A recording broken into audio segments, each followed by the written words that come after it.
A young boy named Alec was busy fishing by the lake one day when a strange man suddenly approached him and asked if he'd like to learn some magic. The offer sounded way too good to pass up, so from then on, Alec would spend the entire day training with Eldest to become a mage. One particular day, Eldest was giving Alec a lesson on how to use fire magic in case he ever needed to protect others, and it was a little more complicated than what Alec was used to, but he eventually got the hang of it. He was a little disappointed that it took him a whole day to master fire magic, but Eldest reminds him that most people have to study for an entire month to accomplish what he just did in a single day, so he should be proud of himself. Alec still wants to learn more, so he asks Eldest to continue teaching him. But he says they've done enough for today, so instead he suggests that they should just do some fishing until it's time for Alec to go home. Alec ends up agreeing to take a break, but he's not happy about it because he wants to learn magic as quickly as possible. Eldest chuckles and tells Alec that he has incredible talent for magics, so even if Eldest hadn't started training him, he's sure Alec would have become an exceptional mage on his own. If that's the case, then Alec asks why Eldest even bothered teaching him in the first place, and Eldest has his reasons, but before he could explain anything, a fish took the bait and started pulling on his line, so both he and Alec immediately dropped the conversation and tried to pull it up with all their might. The next day, Alec's training continues, and this time, Eldest has brought a magic book for him to read, but to Alec, it's more confusing than the time they started adding letters to math, so it takes a while for him to understand. Over the next few months, Eldest takes his time explaining all the magical formulas to him, and little by little he comes to understand them. However, by spring the next year, when it was time for their usual training session, Eldest came bearing some bad news. He said he has to leave the capital soon, so he won't be able to train Alec anymore, but before he leaves, he wants to give his student a friendly warning. With his talent, Alec could easily become a court magician if he wanted to, but Eldest told him that if anyone ever offered him the job, he should turn it down immediately because it's not worth the trouble. He then turns to walk away, but before he leaves, Alec has one final question for him. So he asks why Eldest chose to teach him magic in the first place, and Eldest explains that he did it because Alec's mother did him a huge favor while she was still alive, so he wanted to repay that kindness by looking after her son. Several years later, Alec is now a student at the Royal Academy, and he has just found one of the school's old yearbooks, so he flips through it and finds the section about Eldest.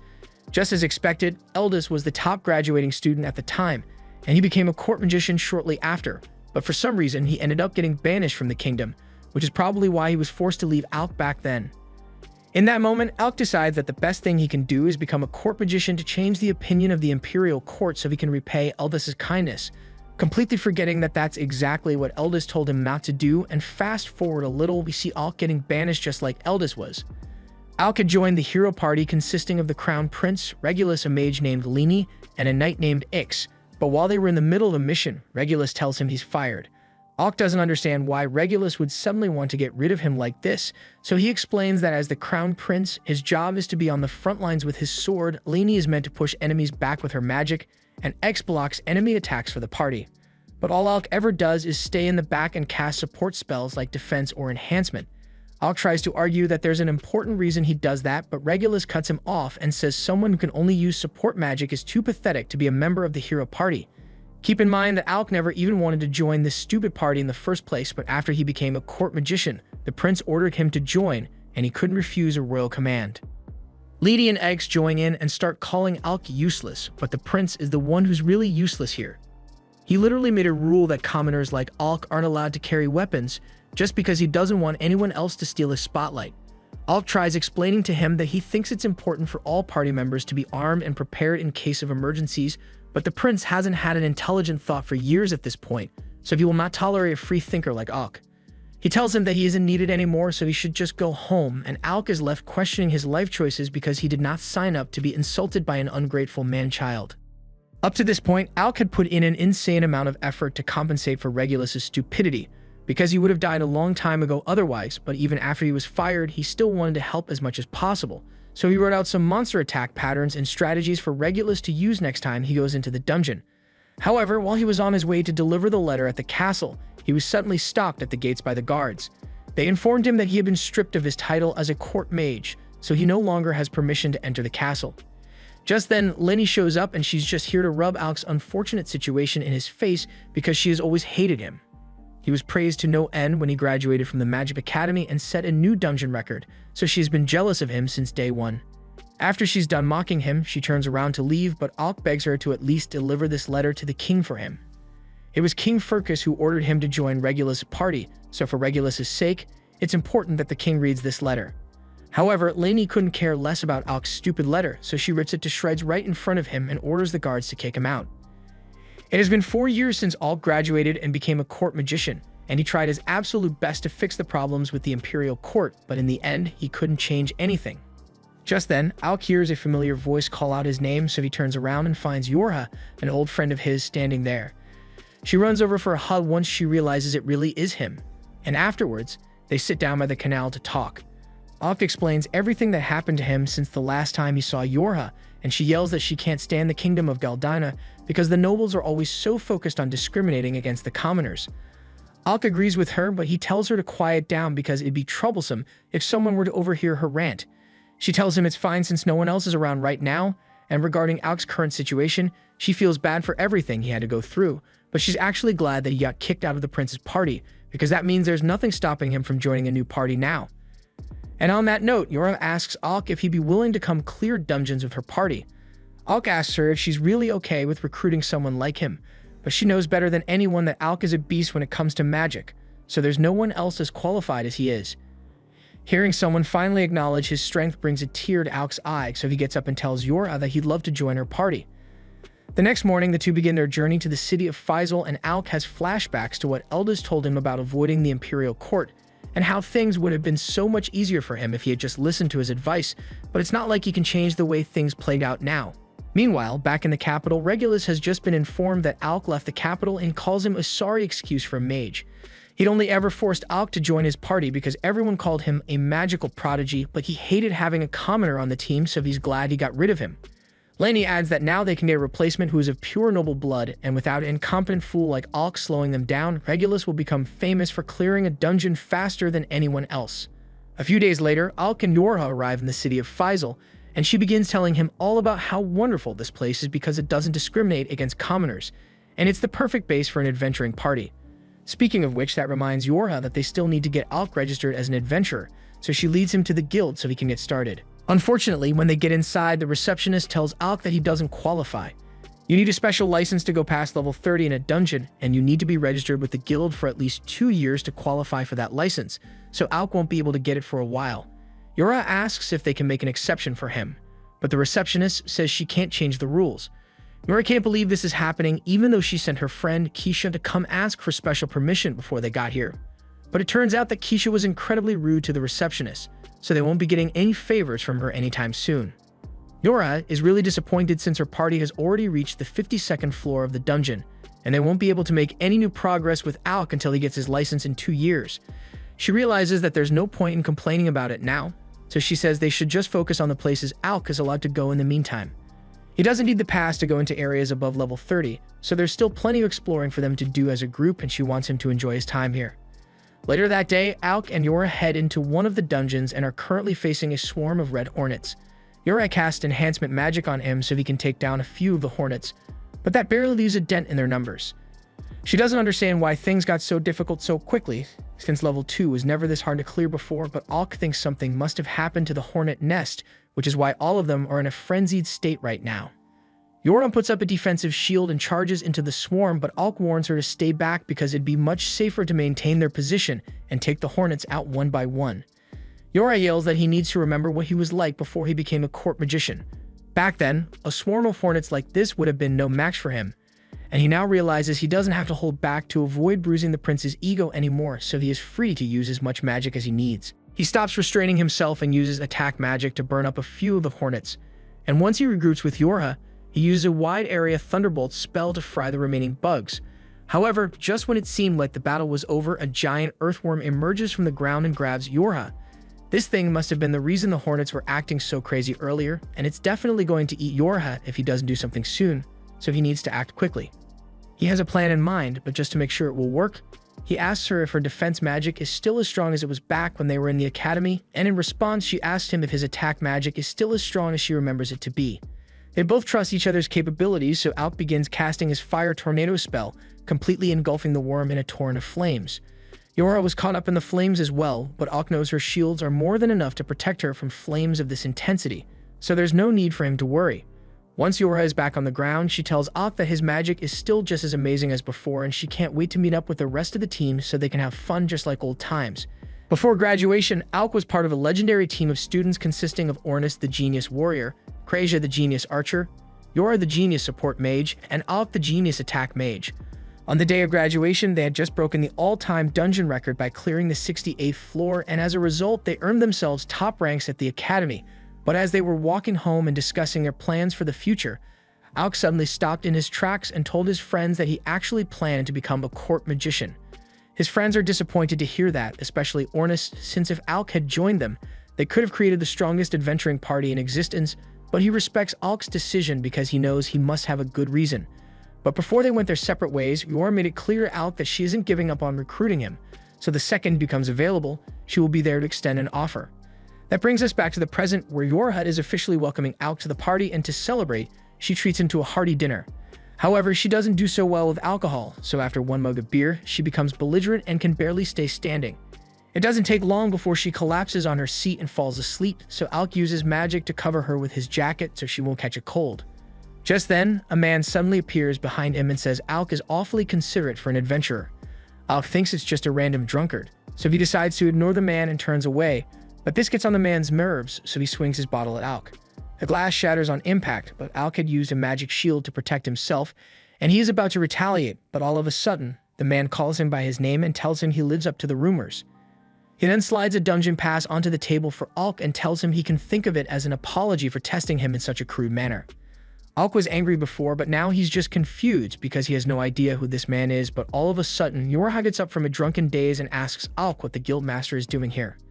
Alec is shocked to find out that this man is really the guildmaster, and the guildmaster says he'd like to see what the former court magician can do in person, so he asks Alec to come down to the training center with him. A little while later, they all arrive at the assessment room and the guildmaster officially introduces himself as Leviel Stands. Alec recalls hearing stories of how Leviel used to be part of an S-rank party, so he knows fighting him won't be an easy task, but he is still excited because he thinks this is the perfect chance to polish his skills before actually heading into a dungeon. As soon as the match begins, Alec launches a thunderbolt at Leviel, but he rolls out of the way and launches a water slash at Alec in retaliation. Alec realizes that he won't be able to rely on long-range spells here, so he decides to get in close and beat Leviel in hand-to-hand combat. However, as he was approaching, Leviel had cast enhancement magic on his body, giving himself an insane speed and power boost. He is now so fast that Alec can barely keep track of his movements, and when Leviel finally decides to strike, even though Alec was able to block the strike with a shield, he is still sent flying into one of the walls. Yorha is starting to get worried, but Alec soon gets up and says he's fine. He was caught off guard by the speed of Liviel's attack earlier, so he starts thinking of ways he can dodge it next time. But then he starts laughing because he realizes he can actually do a lot more than dodge. Under the prince's command, Alec was forbidden from being proactive in combat, but as an adventurer, he isn't limited to evasion and support magic anymore. He coats his wand in magic to create a sword and charges forward, so Leviel launches another water splash at him. But Alec is easily able to slash through it as he advances. Leviel is impressed, but he doesn't think Alec will be able to do the same to his punches, so he enhances himself against and charges at him again. However, Alec had already prepared a countermeasure for Leviel's dash attack, so as soon as he gets within range, he is hit with the full force of Alec's Thunderbolt spell, leaving him wide open for Alec to strike. Leviel is amazed that Alec actually managed to land a hit on him, and he can see why Yorha praises him so often, but this test is far from over. Leviel activates his ancient artifact, forming large gauntlets around his arms, and a single punch from these babies is enough to leave a massive crater in the ground. Alec realizes getting hit by one of those would be devastating, so he needs to be really careful, but he doesn't intend to give up, so he tries hitting him with another Thunderbolt, but this time, it barely does anything to slow him down. Leviel's artifact's special ability allows him to heal his injuries over time, so the longer this battle drags out, the worse Alec's odds of victory will become. He needs to keep Leviel from healing, so he begins striking at him repeatedly, but none of his attacks are landing. Alec mocks Leviel for dodging all his attacks and asks him if he's scared to face him head-on, and that gets under Leviel's skin, so he takes a wild swing at Alec, leaving himself wide open for a slash to the stomach just as Alec had hoped. He has finally done some more damage to Leviel, but it's going to take a lot more than that to keep him down. Leviel charges at Alec again, and Alec tries to defend himself with his shield, but it shatters on impact from the sheer force of the punch. However, it does break Leviel's momentum, so Alec uses the opportunity to strike him in the chest.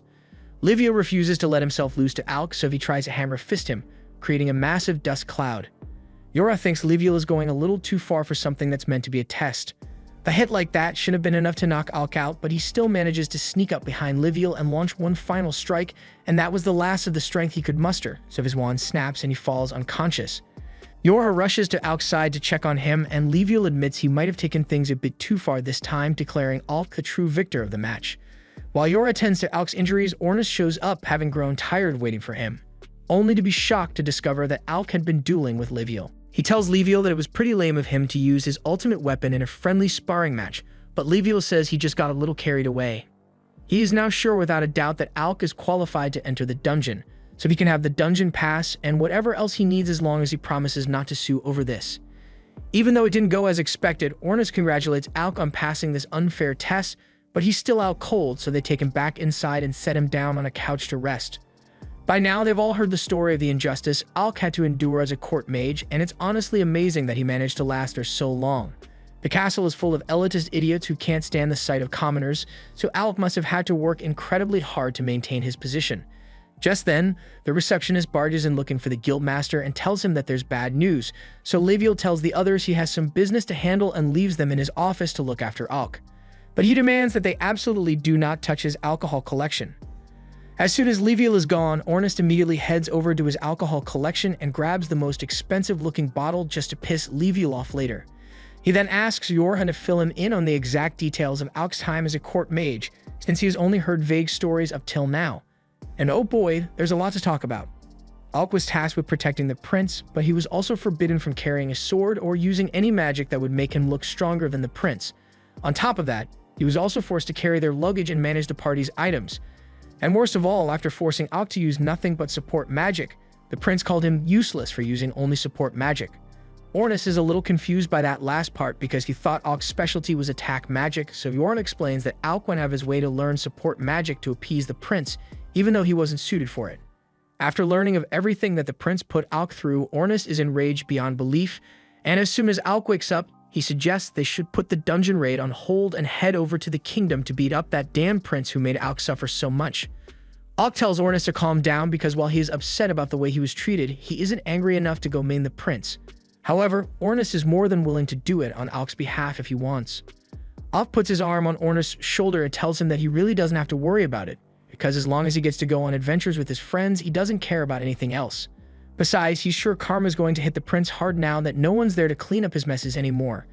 Hearing that gives Ornis a great idea, so he tells Alec they just need to become the world's greatest adventurers, and eventually, once news reaches the castle, the prince will definitely regret kicking Alec out.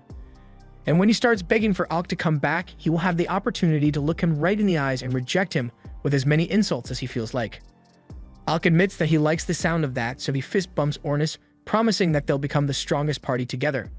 Meanwhile, in the other room, a member of an S-rank party is being bandaged up while she gives the guild master a breakdown of everything that happened on her mission. It was a complete failure, and the rest of her teammates are still stuck in the dungeon, so Krista asks Liviel to assemble a rescue team for them. Liviel calls an all-hands-on-deck meeting, but considering the short notice, the only people available right now are the ones who were already at the guild. He tells everyone that they will be forming a team to rescue the members of Krista's party, who are currently stuck on level 64 of the dungeon. All the adventurers exchange worried looks because they all know how dangerous that floor is, but while the meeting is going on, Alec is still sitting in the guild master's office by himself. Once Kreja arrives, she finds Alec all alone and asks him how he has been doing, but judging by all the injuries he currently has, he obviously isn't doing great. She asks him what he's doing here when they have a meeting to attend, but Alec says he didn't want to intrude since everyone at the meeting is an A-rank adventurer, and he still thinks of himself as an outsider compared to them. Kreja raises her hand and uses restoration magic to heal Alec, and after that, she tells him that he should know no one here would call him an outsider.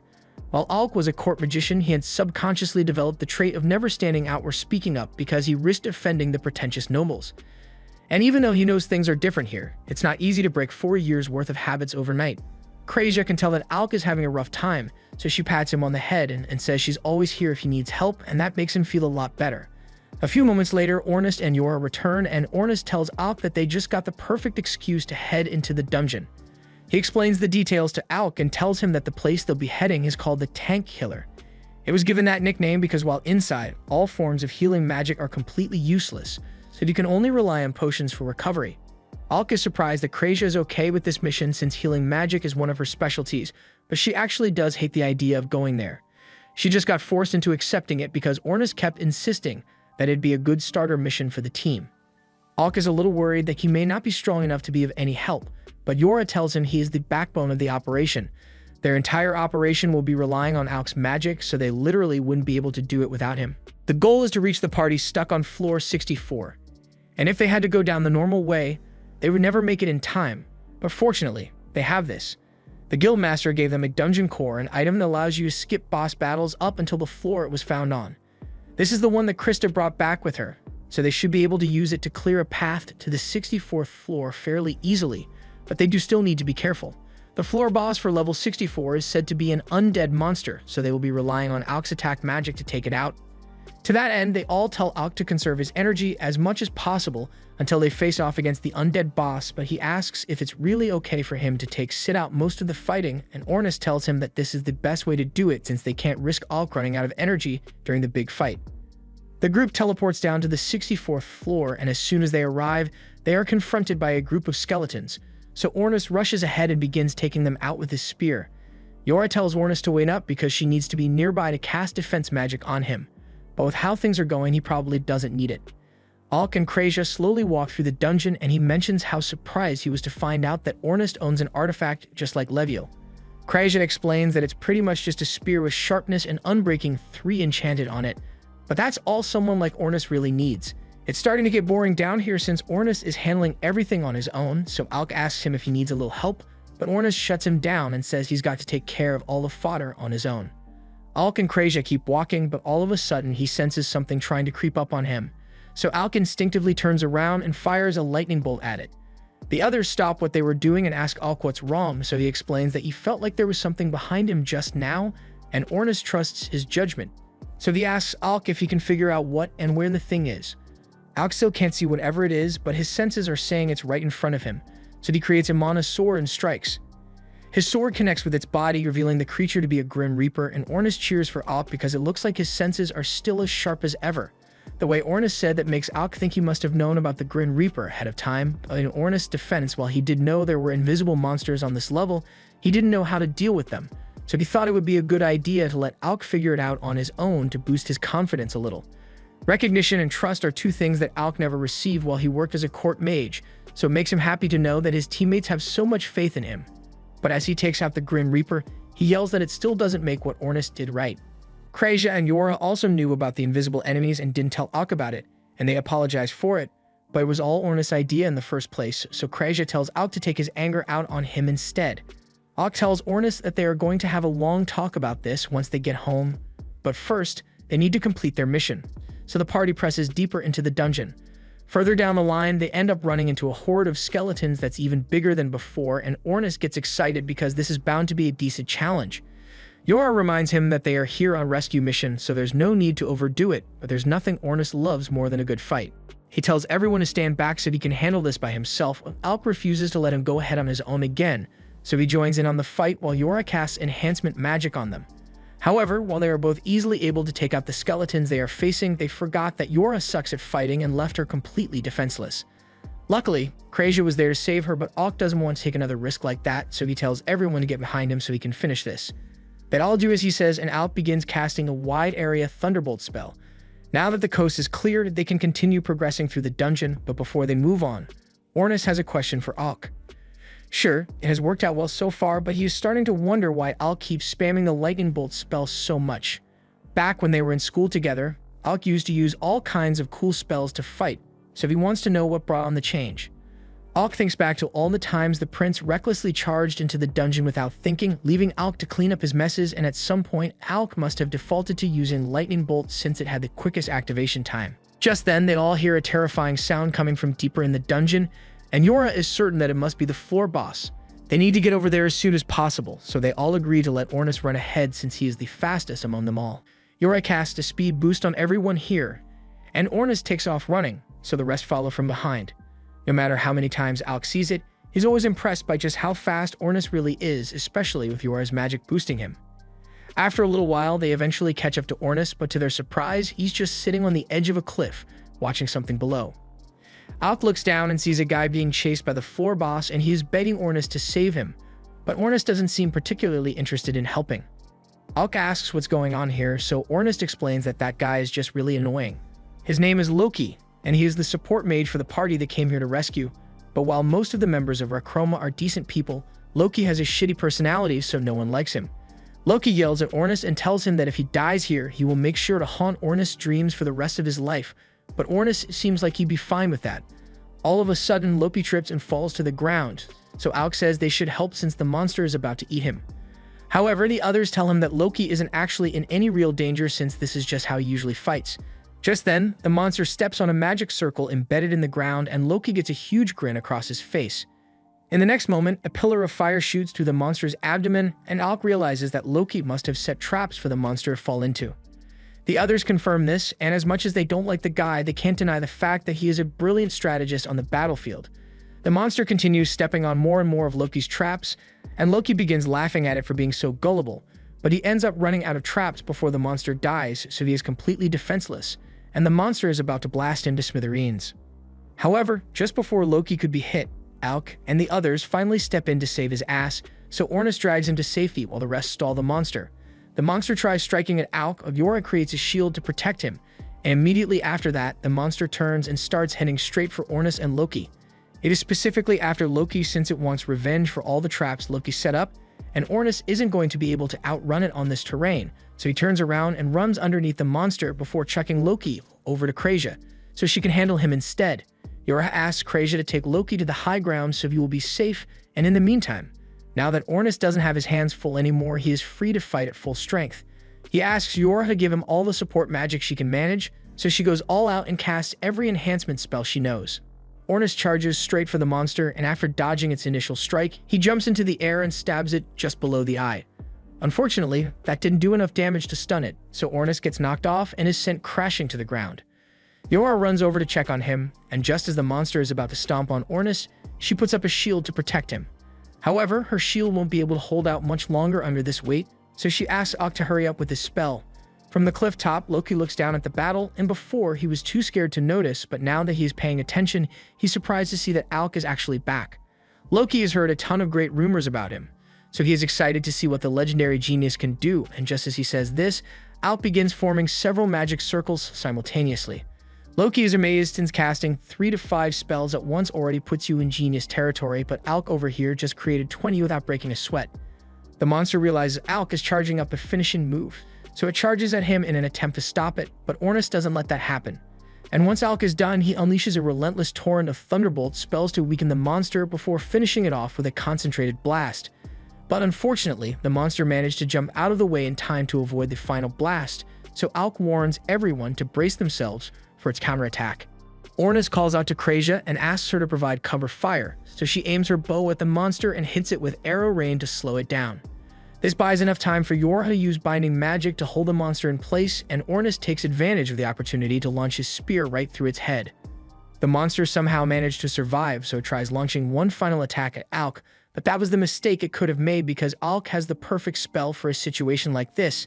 His master taught him this spell years ago, and since then, Alec has been the only mage capable of pulling it off.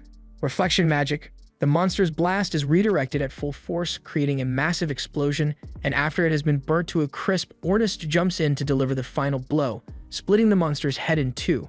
Once the battle is over, Loki walks over to congratulate everyone on a job well done. He was especially impressed by Alec's performance, and he says he has heard a lot about Alec, the court magician's impressive feats, like how he once defeated a Hydra with a single spell. Alec is thankful for the praise, but he informs Loki that he isn't actually a court mage anymore. Loki is shocked to hear that since the people in charge of the royal court would have to be idiots to fire someone as talented as Alec. He is grateful that Alec and the others came to his rescue, but right now, the rest of his team are probably still busy fighting the tougher floor boss. Everyone is shocked to hear that there's a second floor boss, so Loki explains that there was more than one floor boss when his party got here. They couldn't handle both at the same time, so Loki's job was to get the attention of the one with the low IQ and lead it away so the rest of his team could handle the other boss. It was a knight in black armor, but since this floor is full of undead, it might just be a set of possessed armor. If that's the case, the physical attacks won't do much damage to it, so their best shot at taking it down will be Alec's magic. Loki hands Alc a cross artifact to use since he could tell that Alc knows how to handle himself in close combat since he often makes himself seem like both the biggest threat and the easiest target to eliminate to trick the enemy. Alc is surprised that Loki could determine all that just from watching him fight for a few minutes, but as a strategist, it's Loki's job to be perceptive. He tells Alc that the artifact in his hand is called Schwart, and he says Alc can have it for free on one condition. Kreja and Ornis don't like the sound of that since Loki wouldn't give out something so valuable without a major catch. Loki says it's nothing too serious, he just wants Alc to use zero magic when he goes up against the second boss. The others tell Loki it's crazy to expect a mage to fight without magic, but Loki tells them he has this all planned out. He explains that trickery and deception are his bread and butter, and since that Death Knight is probably expecting them to attack with magic, doing the opposite is sure to catch it off guard. Anyway, remember the prince who fired Alc. This is him now. He and the others are currently being chased through a dungeon by two caterpillar monsters, and the prince doesn't understand how this could have happened since he has never had trouble with these kinds of monsters before. He orders Lainey to use magic to take them out immediately, and she tries to do so, but for some reason her magic isn't working right now. The prince calls her useless and decides that he will just have to cut the monsters down on his own, but as he turns around and tries to slash one, his blade bounces off, and it was at this moment that he realized he might be washed. Lainey and the knight grab the prince off the floor after he got bodied and start running towards the exit.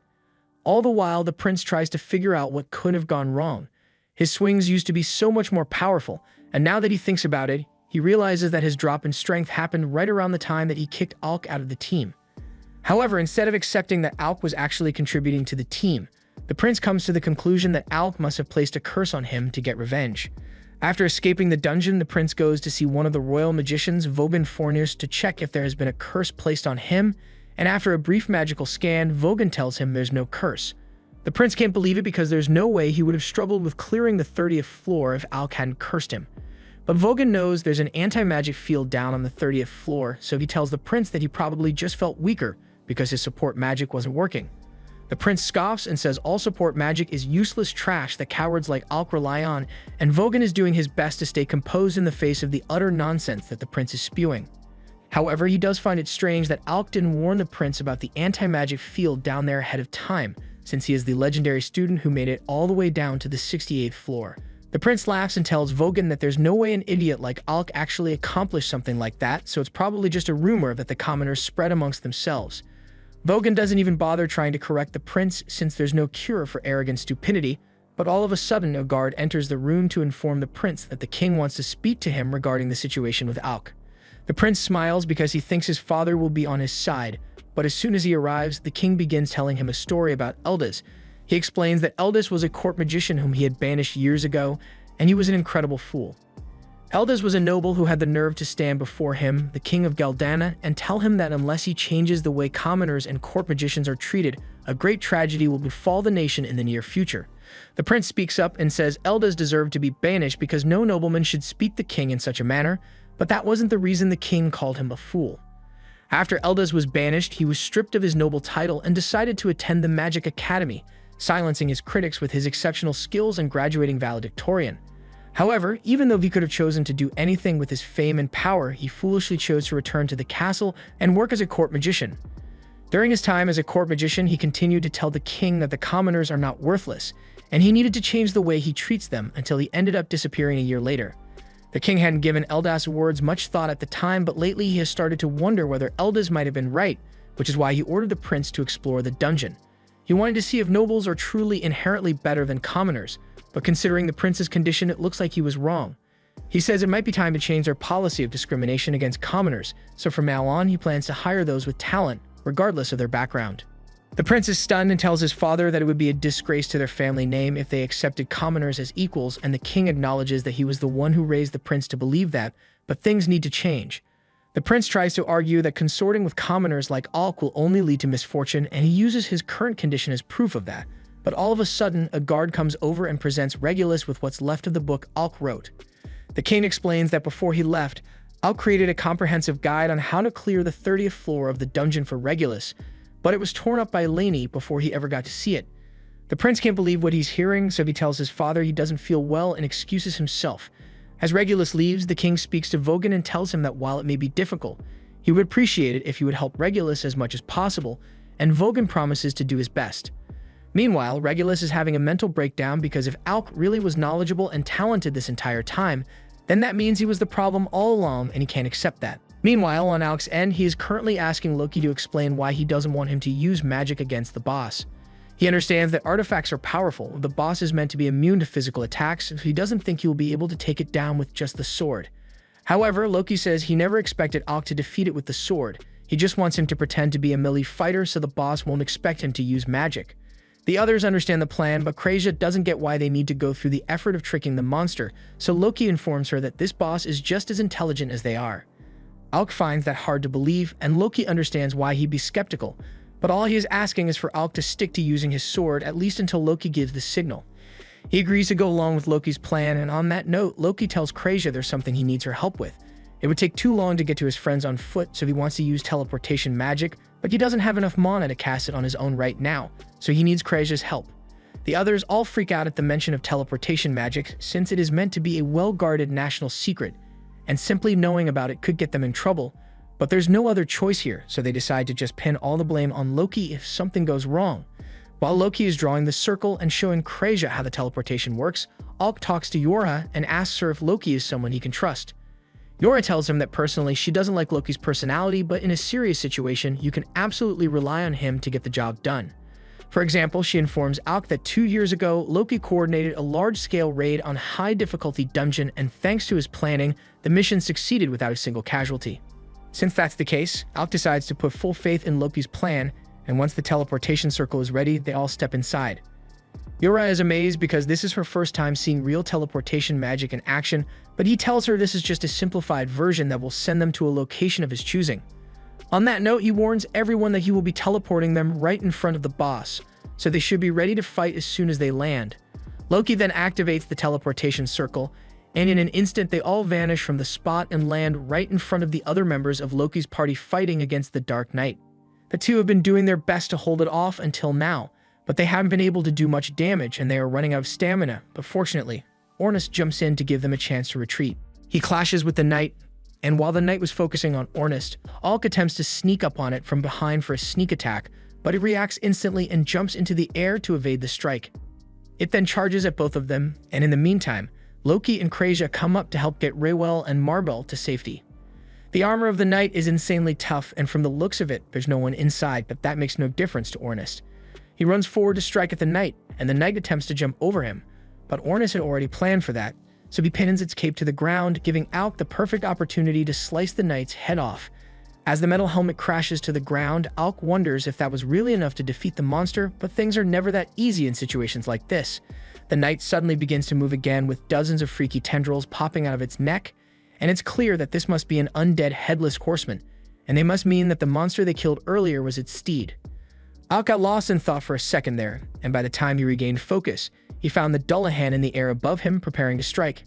He raises his sword to defend himself, but he is barely able to block its strike. It is much stronger and faster than it was before, so Alec realizes it must have been holding back earlier, and that means the fight is going to get harder from here on out. But thankfully, he doesn't have to deal with it alone.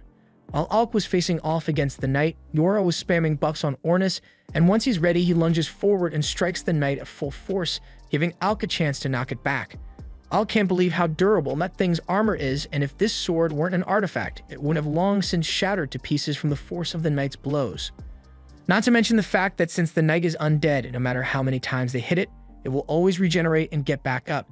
Speaking of which, the Knight managed to pick its head back up and reattaches it to its body before letting out an ear-piercing scream that leaves everyone disoriented. It then targets Alec and kicks him as hard as it can, sending Alec flying backwards with intense speed, but fortunately, before he hit the wall, Yora managed to use a barrier to cushion the blow for him. She runs over to check if Alec is okay, and he tells her he's fine, he just wasn't expecting the Knight to be able to use martial arts so well. If Yora hadn't saved him with that barrier, then there's a good chance he might have died just now, so he asks Loki how much longer he needs to keep fighting with the sword. Loki is still in the middle of his preparations, so he tells Alec that he's going to need to hold out for 5 more minutes. That's easy to say, but Alec almost died to that thing just now, and he only has 3 potions left. Ornus is barely holding his ground right now, so he yells for Alec to get back in the game, and the two do their best to keep the Knight busy for the next few minutes. Eventually, Loki's 5 minutes of preparation are complete, so he activates a giant magic circle and begins laughing. Seeing this causes the knight to panic and charge straight for Loki, slashing him across the chest, but that's exactly what Loki wanted to happen. It is revealed that this was all just an illusion and the giant magic circle was just a trick to lure the knight into a trap. Just then, ice begins to form beneath the knight's feet as the real Loki watches from the tower top. Ornis then steps on a teleportation trap Loki and Krasia set up, and he is sent right behind the knight, allowing him to knock it forward right before Marbell jumps down from the arch with an overhead swing. The knight manages to dodge out of the way, but that was also part of the plan because Loki had set up another ice trap to debuff its speed. The knight realizes that Loki is the one behind all of the traps, so it climbs up the tower to take him out. Loki pulls out a magic blade to hold it off, but Reuel is worried because Loki isn't strong enough to handle the knight on his own. He did make preparations by asking Yoran to cast his 7-fold strength enhancement on him, but his body isn't used to this kind of strain, so he is barely able to hold on. While Loki is keeping the knight busy, Yoran casts a binding spell to trap it in place, but the knight still manages to land a hit on Loki, knocking him off the archway and sending him crashing to the ground. However, Loki shows no concern because everything has gone exactly how he thought it would, so on his way down, he tells Alec that the stage has been set and it's time for him to finish the job.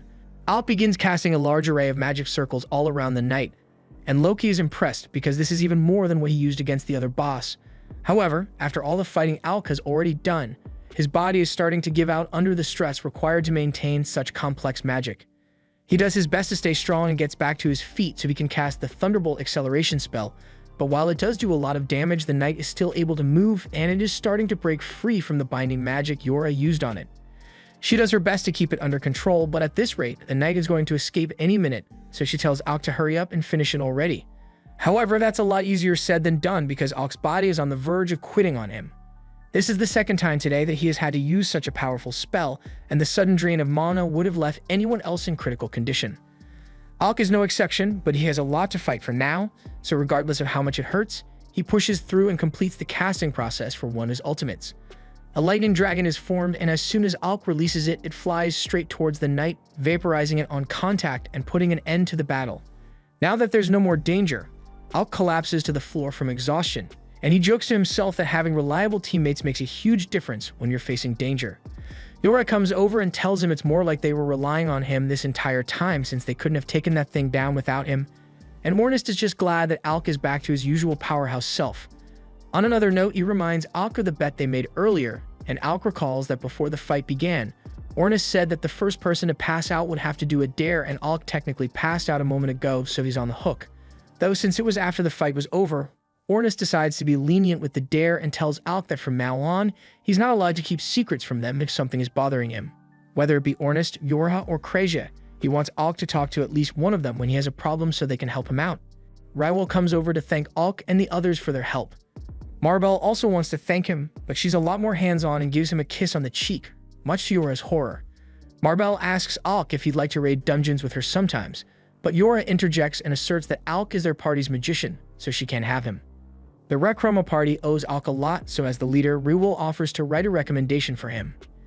Alec is a little confused by the mention of a recommendation, so everyone explains to him that in order to be promoted to S-rank, you need to have a recommendation from an S-rank party and the guildmaster's approval. It should be hard to get the guildmaster on board, so Raoul says Alec can leave the rest to him. After that, Alec collects the knight's magic stone, and with this, the Rec Chroma rescue mission is officially a flawless success. After returning to the guild, the receptionist congratulates Alec on the successful mission and tells him that he has become a hot topic in the guild as of late. She asks him if he managed to get some rest to recover after his big fight, and Alec says he's in perfect shape, so she hands him his reward, and he is about to go on his merry way. However, Leviel stops him before he could leave and tells Alec that he has a visitor from the kingdom of Galdana. Alec is surprised to hear that since he no longer has any business with the kingdom, but he decides to go meet with this visitor and finds Vogan waiting for him. Of all the people Alec had to deal with at the castle, Vogan was actually a chill guy, so he bows and says it's nice to see him again. However, before any pleasantries, Vogan asks if Alec was trying to get Prince Regulus killed, not warning him that he's too weak to handle dungeons on his own. Alec calmly responds by asking Vogan if he thinks Regulus would have listened to a word he said even if he did warn him, and Vogan realizes that Alec has a point. Still, he hates the fact that he got stuck with this crappy job after Alec was fired because it's a complete waste of his valuable time. Alec asks if that means Vogan was assigned as the replacement magician for Regulus' party, but Vogan says he can hardly call himself a magician anymore because he's more of a glorified babysitter. After Alc left, Regulus tried to challenge the 30th floor of the dungeon on his own, and he was severely injured in the process. Vogan hoped to lecture Regulus and help him learn a lesson from his failure, but instead, Regulus refused to accept responsibility and demanded that Vogan escort him here so he could confront Alc. Alc asks if that means Regulus is in the city right now, and Vogan confirms it, saying he's down in the underground training arena as they speak. Alc wasn't expecting to have to deal with Regulus again, but he thinks this is a good opportunity to settle the score for good. So even though he would be within his rights to ignore Regulus's existence altogether, he decides to head down there and confront him in person. As he and Vogan walk down the stairs, Vogan says that the only thing the prince is going for him is that he refuses to compromise on his pride. But that personally, he can't understand why the nobles insist on establishing themselves as superior to commoners, because it looks like a massive waste of time to him. Alc reminds Vogan that he is also noble, but he has never really cared about titles because all he wants is to live his life the way he chooses. Once they arrive in the arena, they find Regulus standing in the middle, and to Alc's surprise, the first thing he says is that the king plans to change the way things are run in the kingdom, and while he personally doesn't agree, out of respect for his father, he will concede on that front. This gives Alc hope that maybe Regulus might have come to his senses after all, but he goes on to state that he still can't stand the idea of having to listen to nonsense from commoners like Alc. Alc tells Regulus that if he had listened to his advice, then he would have been in a much better situation than he is now, but Regulus refused to hear it. And Alc can tell that he's not getting through to him, so he decides to stop wasting his time. Regulus has lived all 15 years of his life being told that he is superior to commoners in every way, so he can't wrap his head around the idea that he might be the problem here. In a desperate attempt to prove that everything he has been told isn't a lie, he takes out his weapons and challenges Alc to a duel, and he wants Vogan to act as a witness to the battle. Regulus charges at Alc, forcing him to defend himself with his wand, but he is caught off guard by the fact that Regulus is using daggers instead of his regular long sword. A few years ago, when Regulus was first picking out his weapon, Alc had advised him to go with daggers instead of a long sword since his body was still too small to handle the weight effectively, but Regulus immediately dismissed his concerns without a second thought, but he is now following that advice. However, simply switching weapons didn't magically make him a better fighter, so Alc sidestepped one of his attacks, leaving Regulus to faceplant into the ground. He could tell that Vogan had something to do with arranging all this, so he asks what he said to the prince, but all Vogan told Regulus was that if he wanted to refute Alc's strength, then he would need to prove his claim by defeating him in battle. At the end of the day, it was Regulus' choice to come here and challenge Alc, and Regulus deserves a little credit here, because he didn't even consider pulling any dirty tricks. He just came here for a fair one-on-one. His daggers are artifacts, so they pack a decent punch, and when Regulus clashes with Alc head-on, he is actually able to break through his shield. But that's all that he could manage. Regulus did a lot of training with these daggers in preparation for this fight, and they made him realize that Alc's support magic was the only reason he ever made it so far in the dungeon. After Alc was fired, he kept trying to clear the 30th floor of the dungeon over and over, but he would always end up badly hurt afterwards, and he couldn't understand why. However, he eventually decided to read the recovered pages of the report Alc wrote, and it infuriated him that everything Alc wrote turned out to be true. So if he had used it from the start, he wouldn't have failed so much. Just from reading it, he could tell how talented Alc was, and that made it even harder to accept how he had treated him. So Regulus tells Alc to activate his artifact and face him. Alc asks Regulus if he's sure he still wants to fight even though he is aware of the power difference between them. And Regulus refuses to back down, but before they clash, Alc has one question. He wants to know if it's true that the king really wants to change the way the royal court is run, and Regulus confirms it, adding that his father was apparently testing the strength of the peasants, which is why he sent Regulus and Alc into the dungeon. If it was all a test, that explains why the king always treated him so kindly, and this news is the best thing Alc has heard all day, because it means those 4 years he spent as a court magician weren't wasted after all. Now, as for Regulus, he tells him to prepare himself because he won't be holding back. He pulls out his artifact to charge at him, and Regulus is quaking in his boots because he knows he's about to get the shit kicked out of him, but he still stands ready and awaits Alc's arrival. However, at the moment of impact, Alc changed trajectory and struck the ground instead of Regulus. Regulus demands to know why Alc chose to spare him, and he reminds Alc of all the times he insulted, ignored, and made fun of him for no reason. He built his entire identity around the idea that he was superior simply because he is a noble. But if that isn't true, then what is he supposed to do with himself now? He came here thinking that dying at Alc's hands would be a good way to at least preserve his honor, but even Alc is looking at him with nothing but pity, and he has no idea what he's supposed to do now.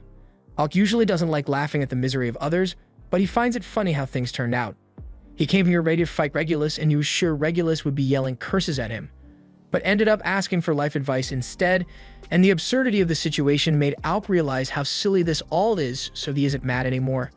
After realizing that Alec isn't angry at him, Regulus apologizes and says he is sorry for how he treated him before, and Alec is genuinely surprised since he didn't think Regulus had it in him to man up and accept his mistake. He understands that Regulus only acted that way because that's how he was raised, and while it doesn't make it right, since he's willing to change, Alec decides to look past it and extends a hand to Regulus. Regulus reaches out to grab Alec's hand, but then he pulls back at the last second because he's still a little embarrassed about this whole thing and he wants to maintain some of his pride. He goes on to pull out the court magician cloak that belonged to Alec and apologizes for taking it from him that day. He says Alec can have it back if he wants, and he also has a letter from the king stating that there's an open seat waiting for him at the royal court should he ever decide to return. Alec asks if the king is trying to order him to return, but Vogan tells him that this is explicitly a request and he is free to refuse if he wishes. In that case, Alec says he doesn't need the cloak or the letter because he's perfectly happy with his party and he has no intention of ever leaving them again. Regulus accepts Alec's decision, but he still wants him to have the cloak since it rightfully belongs to him. He then tells Vogan it's time for them to go because he has nothing more to say to Alec, but as he is walking away, he has a faint smile on his face and it seems like both Alec and Regulus have gained some closure from this encounter. This was the end of episode 5. Subscribe to not miss the next part.